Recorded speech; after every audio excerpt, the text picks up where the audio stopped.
Hey there, welcome back to True North Reviews. My name is Ryan, and today we are discussing the brand new Charli album. Voice Notes is the second studio album by the incredible... No, Sayak, come on man, if you're going to be in this video, you have to talk about the right artist. We're talking about Charli XCX. We're talking about How I'm Feeling Now. Alright, with him out of the way, let's get to it. How I'm Feeling Now is the fourth studio album by pop singer, songwriter, and record producer Charli XCX. This is a quickly made quarantine album. It was announced on April 6th, and it's already been released on May 15th, 2020. Notably recorded in a short span of 6 weeks, Charli wrote How I'm Feeling Now with only the tools she had at her fingertips to create all the music, all the artwork, all the videos, everything. It's not only impressive to think of the efficiency she would have had to put this out, but what might be even more impressive is how she's done all of this only 8 months out from her last full-length project. That was 2019's Charli, which saw massive critical acclaim and attention. And no, Sayak, we're still not talking about Charli Puth. Back on topic, Charli XCX is a well-respected pop star, even though she's had somewhat of a fleeting presence in the mainstream over recent years. Regardless, she's been crafting crisp pop melodies sprinkled with spunky and daring production. Now, progressing from one of her most beloved records in her discography, and it being so short since we got it, you wouldn't expect too many things to be different sonically here, and that's essentially what we're getting here. Charli is embracing the same brand of brash and adventurous production. She might take it to another extreme here and there. At times, this record does sound like something from the underground. It's not always trying to be sugar-coated. It might get to be downright abrasive and visceral, maybe even a little more experimental too, but with those striking differences, Charli hasn't skipped a beat when it comes to engaging with her fan base. In fact, she's had her fans along for every step of the way for this rollout by sharing demos, lyrics, artwork. It's all out of inspiration because Charli has always wanted to see her favorite artist do the same. Alright, so just like this record being collaborative, we're gonna make this a collaborative review. Sayak, I'm sorry I cut you off. I love and respect what you have to say, so if you could share your general thoughts and what your favorite songs are on How I'm Feeling Now, I'd love to hear from you. Thank you so much, Ryan. I absolutely love your channel, and I'm very happy to be reviewing this album with you. Charli XCX's How I'm Feeling Now left me with a big question prior to and after its release. I kept thinking, do we review this record like any other LP or give it special criteria or treatment because of the way in which it was made? After a bit of thinking, Ryan and I both agreed that How I'm Feeling Now deserves to be reviewed like any normal studio album. Sure, what Charli XCX pulled off here was quite a feat, and I don't want to take that away from her in any way. However, this album still deserves to be held to the level of her previous albums. And on that criteria, How I'm Feeling Now doesn't stack up to her last record, Charli. Yes, that album has actually grown on me significantly since my only barely positive review of it. But back to How I'm Feeling Now. I don't want to disrespect this album because it is still a really solid pop release, even if I just think it's a bit underwhelming. And with that, I have quite a few standout tracks that I want to highlight right now, so strap in because I'm about to get started.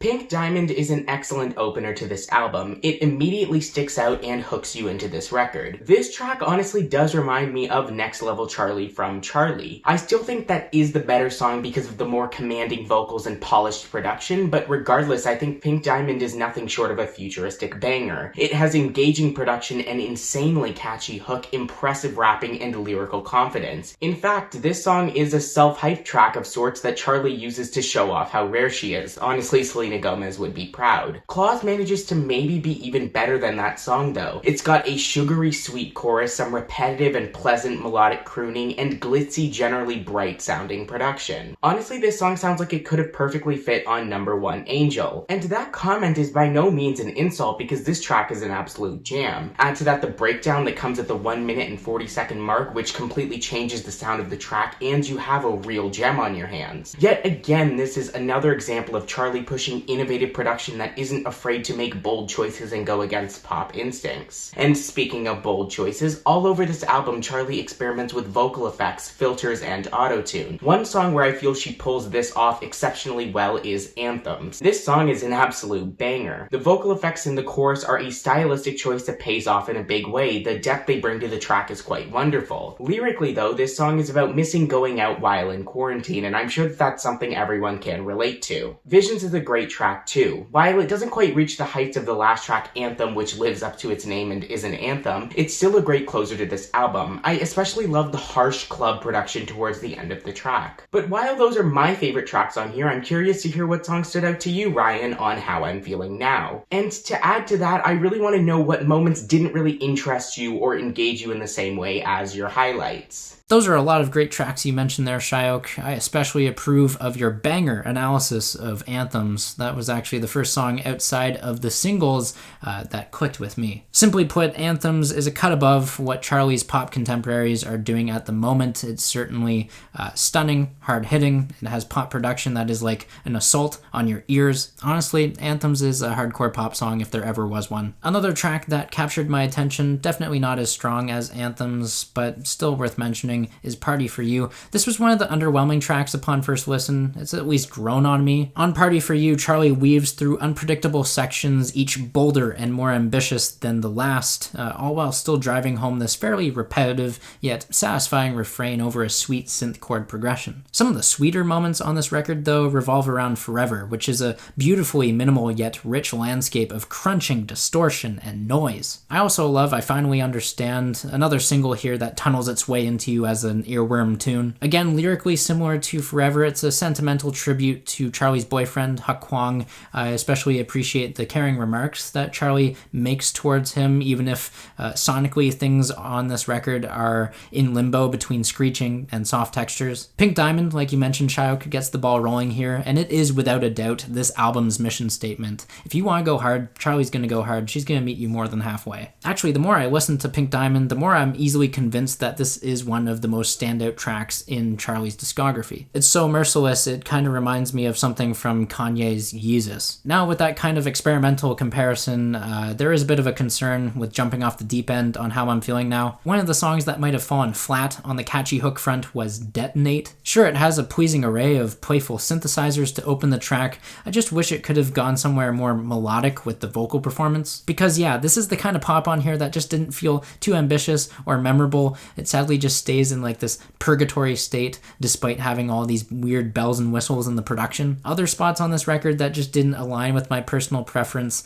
Enemy, that one felt like a skeletal track. It flied by like filler. And also 7 Years ended up being pretty forgettable outside of its refrain. I guess what I'm trying to say, the biggest issue here might just be the bare and somewhat empty instrumentals. But before I spoil too much of my overall thoughts, I'm curious to see what you're feeling, Sayak. What's some of the stuff on here that didn't quite live up to your expectations, and how would you evaluate this record as a whole with a rating? Like Ryan talked about, 7 Years is just not very enjoyable. It may get pretty interesting with its production further leaning into the abrasive and bold sound found on songs like Claws, but honestly that sound was taken a bit too far here. I'm sorry, this track just kind of sounds like noise to me, and the lyrics being underwhelming and underwritten, if I'm being honest, doesn't help matters. C 2.0 is another lackluster moment that feels like filler being used as a way to experiment with production quirks. This song feels fundamentally unmelodic, lacking in a strong tune to back itself up, and the overbearing production, it's just too much. These things make this song feel forgettable and inessential to How I'm Feeling Now. But lackluster tracks aside, Charli XCX still managed to pull off a really solid record here. How I'm Feeling Now is a good album for quarantine, which nails experimental production, glossy vocals, catchy hooks, and lyrics we all might be able to relate to at the moment. With that being said, I still don't think this album is going to have the lasting impact Charli had. It was made in and for the time period we're currently in, and that's how it feels. That isn't necessarily a good or a bad thing, but I just don't think that this record will hold up as well as it should in 5 years. Add to that how this album doesn't have the obvious standouts like White Mercedes or Gone Charli had, and you have an album that fails to be as great as it could have been. As far as a rating on How I'm Feeling Now, I'm giving this one a decent to strong 3 out of 5 or 6 out of 10 on Ryan's scale. This is absolutely still an album worth hearing, as it was an impressive experiment that panned out quite well. But that's more than enough from me on this review. Thank you, Ryan, for inviting me on to review How I'm Feeling Now with you, and I look forward to whatever we review together next. But before we wrap up this review, why don't you tell us your overall thoughts and rating for this record? It was my pleasure to have you on here, Sayak. Thanks for joining in on the fun and making this collaboration such an enjoyable experience. Now, to wrap up my thoughts on this Charli XCX record, with the exception of Anthems and the single vocals,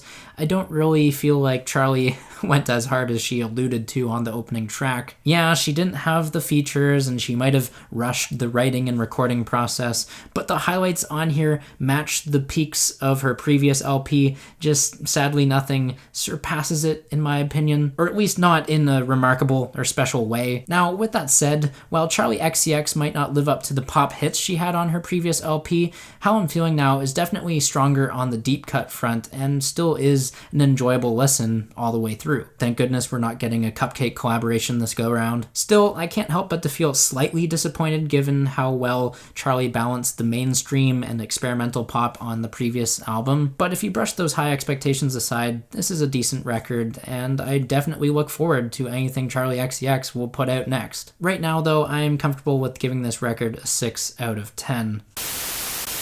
Alright, so there is the Charli XCX collaborative review. Sound off down below in the comments. Let me know what you guys think of this format. Did you enjoy having Sayak on here? I certainly did. Thanks again. A special thanks to the Quotable Sayak. Make sure you check out his channel. I'll have it linked down below in the description. Make sure you subscribe to him as well. I loved working with him on this video, and I've gotten to know him as a person too, and he's amazing. While you're at it, if you enjoyed this video, make sure to leave a like, subscribe to this channel. Don't forget to do all that other social media stuff. Thanks for watching, and as always, have a rockin' day.